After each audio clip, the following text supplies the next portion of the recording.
Hi, my name's Mark, one of the pastors here at Trillium.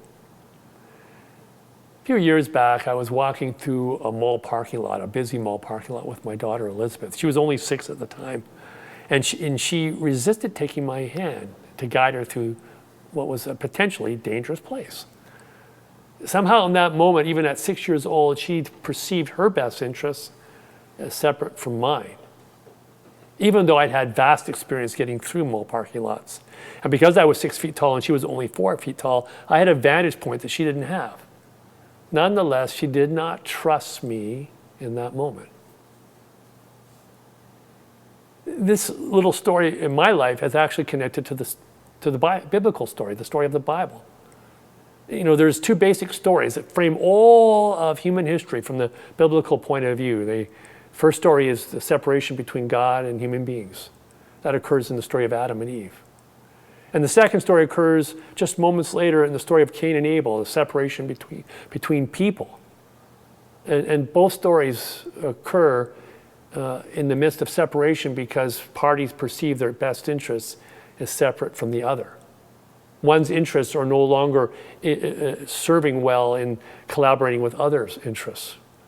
And that's true whether it's with God or with our neighbor. By interests, I mean our aspirations, our goals, our deepest yearnings. Somehow we've come to believe that our deepest yearnings, our ultimate aspirations are separate from other people's. And because of that, we see others often as a place of frustration. People who are obstacles and inhibitors of our yearnings and desires in life. And because of that, we can move into conflict. You know, 2 people are trying to get the same parking spot, but moves into a place of conflict with one another. I saw a whole episode of Judge Judy on 2 people arguing over one parking space and the kind of conflict that came out of that. It can escalate up to battles between communities, political parties, nations, war, violence, destruction.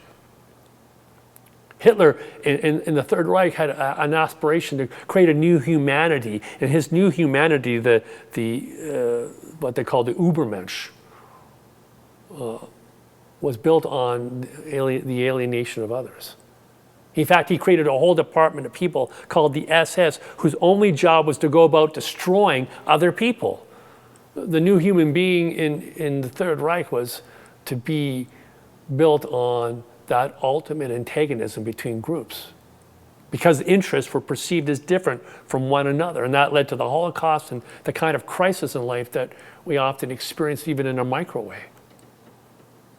Jesus talks in the Gospel of John about this with a man named Nicodemus. Nicodemus comes to Jesus in the middle of the night, and he recognizes in Jesus as a teacher of God the unity of will and aspiration of interests between God and Jesus. Otherwise, Jesus couldn't do what he was doing. And implicitly, Nicodemus is asking, how do I enter into this world with you?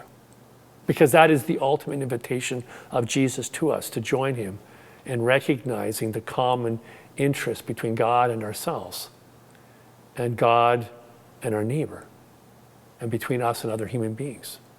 Jesus calls us through Nicodemus into a relationship with a perception that our best interests and others' best interests, whoever they might be, are actually one thing, one unity.